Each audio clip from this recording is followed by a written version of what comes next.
pihak terkait kuasa hukumnya memperdalam. Terima kasih Yang Mulia. Pak Aceh, mohon dijelaskan lebih detail tentang bantuan El Nino. Karena di dalam sidang ini ada seorang ahli dalam sidang yang lalu menerangkan bantuan El Nino itu naik drastis begitu. El Nino-nya sudah berakhir bulan November, terus sampai Januari masih juga ada bantuan El Nino. Apa itu betul? Berdasarkan data yang diungkapkan tadi, apa betul ada lonjakan kenaikan bantuan El Nino itu? Lalu kemudian, tolong juga dijelaskan lebih detail. Bantuan El Nino itu, apa dikasih duitnya begitu, atau dibawa gelondongan begitu, atau ditransfer juga melalui bank ke rekening masing-masing penerimanya, atau sebagian disalurkan juga melalui kantor pos juga, ya masih gaya pos wesel zaman dulu. Jadi kan nggak ketemu antara orang yang ngasih dengan uang itu diterima. Ini supaya mengklarifikasi, supaya seluruh rakyat juga yang menonton sidang ini tahu sebenarnya tidak penjelasan dari Pak Aceh ini akan mengklarifikasi masalah-masalah bantuan sosial ini. Yang kedua, saya sendiri paham misalnya, di Seknek saya paham tentang ini. Presiden itu juga, apa betul nanti tolong dijelaskan, itu punya anggaran untuk memberikan bantuan itu, bantuan ini. Yang zaman Pak Harto dulu namanya Banpres. Dalam persidangan ini, baik kuasa hukum pemohon 1, pemohon 2, Presiden kemana-mana bawa bansos. Apa itu betul? Di mana anggaran bansos Presiden yang ditayangkan dalam screen tadi? Coba Pak Aceh jelaskan. Itu bansos atau bukan? Supaya kita ini tidak menyebarkan fitnah dalam persidangan ini. Ada lagi? Nanti dikumpul aja dulu Pak Aceh. Silakan, Pak Hotman. Ya, terima kasih Yang Mulia. Pertanyaan pertama kepada dua saksi, apakah Komisi 8 secara rutin memanggil Presiden atau menterinya untuk rapat kerja pertanggungjawaban atas Pelinsos ini, termasuk Bansos? Kenapa saya tanyakan ini? Saya dari tadi merenung dalam kasus ini. Dalam permohonan yang menjadi dasar utama adalah Jokowi dituduh mempersalahgunakan Bansos dan juga TSM. Intinya nanti bagaimana bisa nanti majelis MK memutus Jokowi bersalah atau tidak sementara orangnya tidak ikut sebagai pihak. Dalam pengalaman kami 38 tahun sebagai pengacara dengan ribuan perkara, kalau ini perkara perdata pasti NO. Pasti tidak dapat diterima karena pihaknya tidak mungkin dinyatakan melanggar hukum tapi tidak pernah diperiksa. Khusus di legislatif pernah nggak diperiksa Jokowi atau menterinya. Yang kedua, ini yang paling sering dilontarkan di sidang ini khususnya oleh rekan saya yang paling ganteng Saudara Bambang. Katanya Jokowi itu berkeliling di kantong-kantong di mana pernah Prabowo kalah. Pertanyaannya, apakah benar bahwa apapun yang diserahkan oleh Jokowi itu kepada keluarga KPM, penerima manfaat, datanya harus berdasarkan yang Bapak bilang tadi, DTKS, Data Terpadu Kesejahteraan Sosial. Hanya, benar nggak? Hanya diambil sampel beberapa, di beberapa titik, barulah Jokowi datang simbolik. Ya, jadi apakah benar bahwa apa yang dibagikan oleh Jokowi tersebut hanya secara simbolik dan itu bukan data yang dibuat-buat, bukan dari kantong Jokowi, tapi murni dari data terpadu DTKS yang sudah ada di Kementerian Sosial. Ya, untuk membantah bahwa bukan Jokowi datang untuk kampanye. Yang ketiga, salah satu adalah yang sebagaimana Bapak tadi itu mengatakan bahwa Perlinsos itu itemnya banyak dari mulai energi, pupuk, BPJS, hanya BPJS saja 98,8 triliun. Bansos di 2023 cuma 97 triliun. Pertanyaan kami adalah, di dalam rapat ini, di dalam sidang ini kemarin ada saksi mengatakan Jokowi melakukan korupsi karena mengambil anggaran dari kementerian lain dipindahkan ke Bansos. Yang saya tahu itulah namanya automatic adjustment, yaitu kalau kementerian lain ada anggarannya sisa 5 atau 3%, maka itu Jokowi berwenang memindahkan ke anggaran lain. Pertanyaan saya, selama periode Bapak di DPR, sudah berapa tahun automatic adjustment itu berlaku? Apakah hanya gara-gara menjelang pemilu atau memang sudah lama? Dan apakah itu perbuatan ilegal? Apakah harus minta persetujuan DPR? Dan apakah itu perbuatan korupsi? Ya. Cukup, Pak Hotman? Satu lagi terakhir. Iya. Satu terakhir. Apakah benar bahwa 01 pun dan 03 waktu jadi gubernur juga membagi-bagi bantuan sosial dan namanya apa? Terima kasih. Iya. Izin yang mulia. Cukup ya? Izin yang mulia. Ada Oke, yang terakhir. tambahan pertanyaan satu aja yang mulia. Iya. Baik. Saksi Pak Aceh ya. Tadi saudara saksi menjelaskan bahwa dalam perlindungan sosial ini terdapat 3 kategori. Pertama, bantuan sosial, jaminan sosial, dan subsidi dan perlindungan sosial lainnya. Saya khusus bertanya tentang bantuan sosial yang kategori 2, yaitu bantuan sosial pada kondisi tertentu. Pertanyaannya, siapa yang menentukan bantuan sosial pada kondisi tertentu ini? Apakah bantuan sosial pada kondisi tertentu ini dibahas bersama dengan Komisi 8 DPR RI? Cukup ya, Pak? Khusus terkait satu lagi yang Oke, nah, itu 2 namanya. Tadi bilangnya 1. Silakan. terkait bantuan BLT El Nino, apakah benar bahwa bantuan El Nino ini atas arahan langsung dari Presiden Joko Widodo? Terima kasih yang mulia. Cukup. Pemohon. Pak Refli, silakan. Oke, tadi ada pernyataan ya bahwa dari saksi Aceh ya lebih condong insentif legislatif daripada pilpres. Itu maksudnya apa ya? Apa pilpres juga ada insentif tapi lebih condong ke legislatifnya? Itu satu pertanyaan ya. Biar clear kita. Lalu kalau tidak salah kemarin dari ahli 03 itu bicara ada dua skema semacam perlinsos atau bansos ya. Secara umum perlinsos yang 496,8 itu adalah perlinsos secara umum. Tapi ada automatic adjustment yang terkumpul 50 triliun. Dan itulah yang dianggap di luar mekanisme. Apakah saksi tahu soal itu? Yang diambilkan dari kementerian lembaga yang 5% itu, automatic adjustment yang kemudian diduga digunakan untuk kepentingan pemenangan oleh istana. Kemudian berarti betul ya ketika Pak Abdul Wahid ini ya, ketika Bapak ikut menyerahkan bansos, ikut menyerahkan ya, faktanya itu ikut berkampanye nggak untuk 02? Ini pertanyaan yang bodoh saja. Karena kan bisa saja, memang insentifnya kan legislatif. Tapi kan tinggal ditandem, apalagi Bapak berdua, kalau tidak salah berasal dari partai pendukung 02 kan? Selain anggota DPR kan? Oke, makasih. Cukup. Ada lagi? Pak Wakil Kamal, ringkas-ringkas saja. Ya, saudara saksi dari Pak Aceh,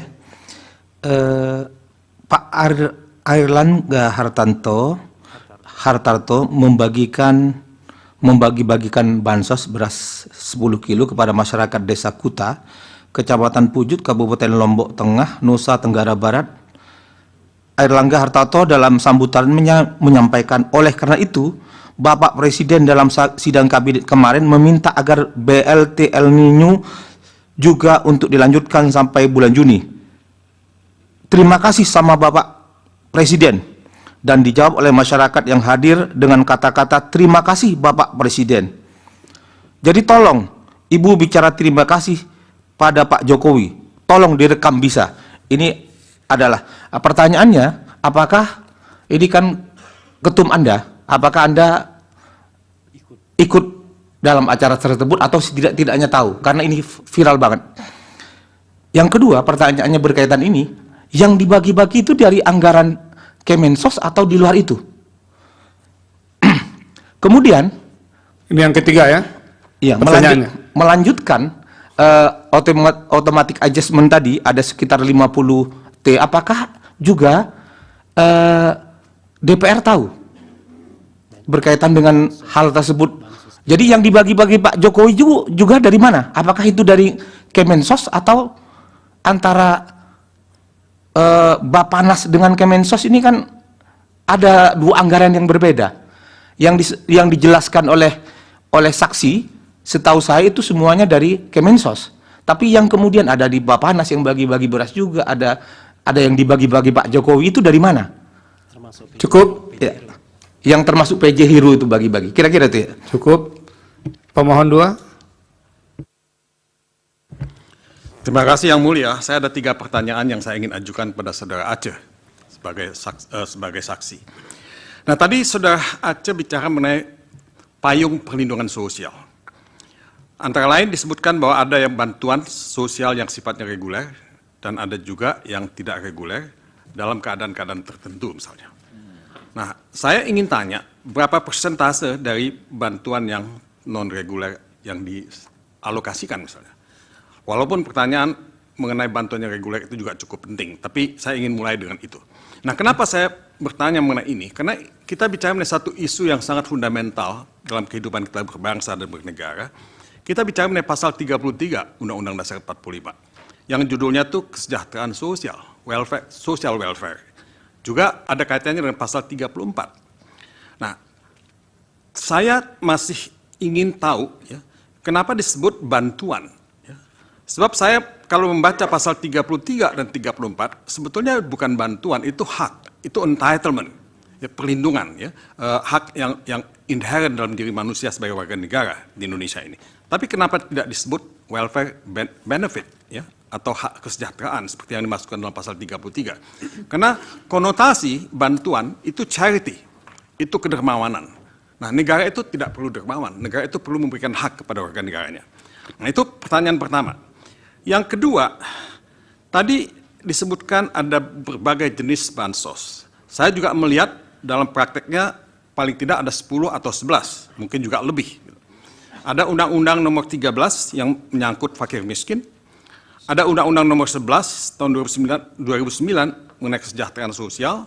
Ada juga Undang-Undang Nomor 14 tahun 2019 mengenai pekerja sosial. Dan kalau kita mau melihat lebih jauh, ada yang sangat berhasil, yang saya juga appreciate, ketentuan perundang-undangan mengenai BPJS. Buat saya ini satu program yang sangat bagus misalnya. Nah, pertanyaan saya, apakah semua yang disebut bansos dalam tanda kutip itu ada di dalam ketiga undang-undang ini? Apakah ada bansos yang tidak masuk dalam undang-undang ini, yang juga dibagikan? Ya, saya memahami bahwa bansos itu ada dalam APBN. Dan untuk tahun 2024 jumlahnya sangat fantastis, paling tinggi di antara semua bansos yang pernah ada, 496,8 triliun plus automatic adjustment yang 50 triliun. Nah, ini jumlahnya besar sekali. Karenanya saya ingin tanya, apakah bansos ya yang ditulis dalam undang-undang ini, kalau itu semua ada di situ, berapa besar jumlahnya dan berapa besar juga jumlah yang tidak ditulis dalam undang-undang itu, kalau ada. Ya. Nah, ini pertanyaan nomor 2 yang saya ingin ajukan. Dan pertanyaan nomor 3 adalah, saya melihat ya sila keadilan sosial, sila kelima dalam Pancasila, ini menjadi dasar dari semua bantuan sosial ini. Saya tadi sudah mengatakan saya tidak setuju dengan istilah charity, karena itu bisa berarti plus. Izin Yang Mulia kalau berpendapat. Iya, nanti saya ingatkan dulu, ya, sebentar dulu. Saya ada pertanyaannya, saya hanya ingin memberikan background ya. Charity itu bisa berarti pelestarian kemiskinan. Bukan berarti saya anti bansos, saya setuju bansos. Saya nomor 1 memperjuangkan bantuan sosial semacam ini. Tapi persoalannya adalah, kalau kita tidak mengubah konsep itu, tidak menjadikan hak kesejahteraan sosial itu sebagai hak yang diatur dalam undang-undang sebagai entitlement, ya, bukan sebagai charity, yang saya takutkan majelis hakim yang saya muliakan, ini akan bisa menjadi satu hal yang dipolitisasi. Jadi akan tergantung pada kedermawanan kebaikan hati seseorang. Seperti yang kita saksikan sekarang ini, dia diatribusikan kepada Jokowi, ya, kepada Presiden. Nah, kalau dia jadi entitlement, dia menjadi hak dari setiap warga negara yang ada dalam undang-undang. Nah, saya cuma khawatir itu karena concern kita selama ini adalah kenapa bansos itu dipolitisasi, as if itu hanya kebaikan seseorang. Mungkin ini pertanyaan saya yang saya kira bukan saja penting untuk sekarang, tapi mungkin juga penting untuk masa depan bangsa ini. Terima kasih. Terima kasih. Nanti kalau yang berkaitan dengan pendapat nggak usah dijawab, karena ini kan yang dijelaskan fakta saja. Mungkin sebagian yang disampaikan Bang Mulya itu soal yang berkaitan dengan kebijakan. Silakan, ada lagi? Sedikit yang mulia. Pak Masdir. Pertama yang saya untuk meneruskan apa yang disampaikan oleh Bang Mulya tadi, berkenaan dengan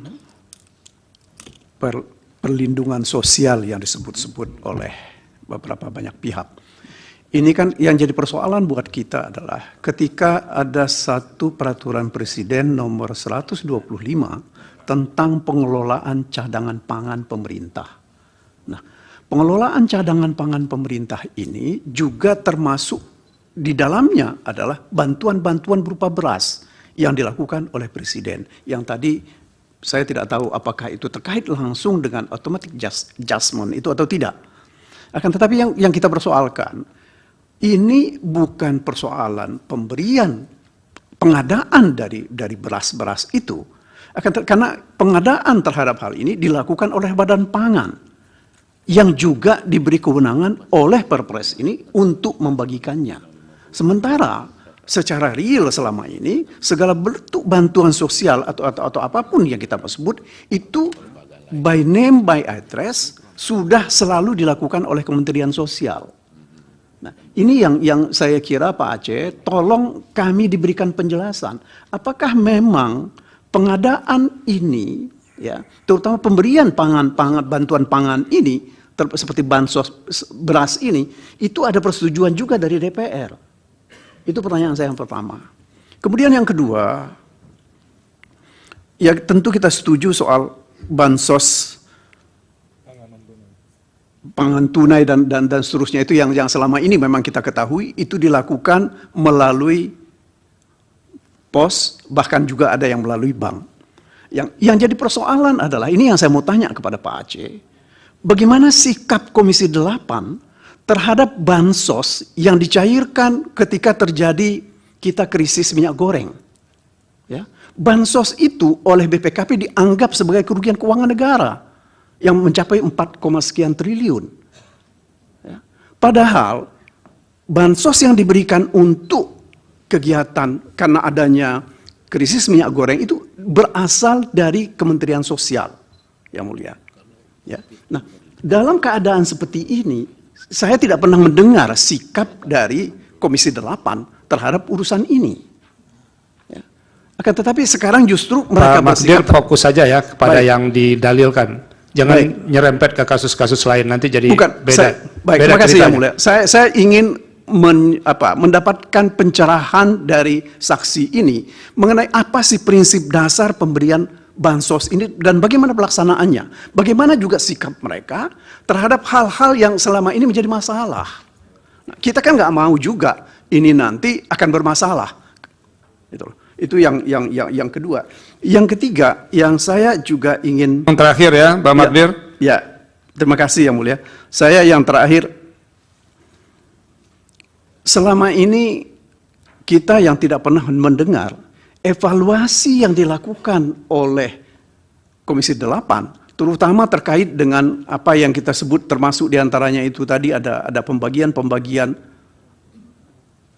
bansos yang langsung atau yang tunai atau juga yang melalui kantor pos, ya, terutama terkait dengan yang nilainya yang dihubungkan dengan bansos dalam pemilu yang 496 triliun ini, apakah sudah ada bentuk semacam apa ya penyampaian atau pertanggungjawaban dari pemerintah terhadap persoalan ini? Itu yang mulia. Terima kasih. Terima kasih. Dari KPU? Yang mulia, izin satu yang mulia. Cukup, sudah 2. Waduh. Ya. Tadi pengembangan bisa yang lain. Ya nggak apa-apa dari situ. Di sini juga 2 kok tadi. Silakan. Dari termohon ada? Cukup. Pihak Bawaslu, meja hakim, Pak Arsul silakan. Terima kasih, Pak Wakil yang mulia. Selamat dulu untuk sahabat saya, Pak Dr. Aceh Hasan dan Pak Wahid terpilih kembali.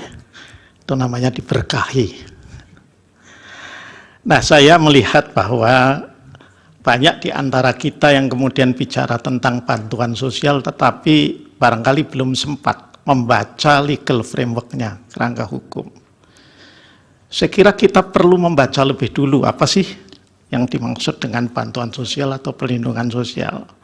Maka hemat saya yang perlu dibaca pertama adalah PMK nomor 254 tahun 2015 yang kemudian diubah menjadi PMK 228 tahun 2016 tentang belanja bantuan sosial pada Kementerian Negara dan lembaga.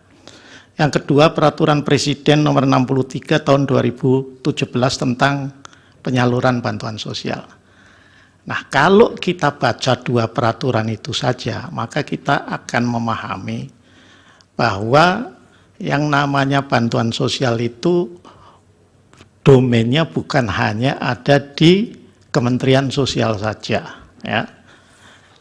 Termasuk kita mungkin memang bisa mempertanyakan kok Presiden bagi-bagi apa tidak, tetapi kita harus baca itu di dalam pasal 1 angka 3 Perpres 63 tahun 2017 bahwa pemberi bansos itu adalah satker pada kementerian atau lembaga pada pemerintah pusat dan atau satker pada perangkat daerah pada pemerintah daerah. Jadi nanti harus ditelusuri dulu dari sana. Yang kedua, dalam memahami kebijakan tentang bantuan sosial ini, saya kira semuanya kita juga perlu baca Undang-Undang nomor 28 tahun 2002 tentang APBN tahun anggaran 2023 dan Undang-Undang nomor 19 tahun 2023 tentang APBN tahun anggaran 2024. Kalau enggak, kita itu ya berpendapat saja tetapi tidak membasiskan diri pada aturan perundang-undangan. Padahal kita katanya negara hukum,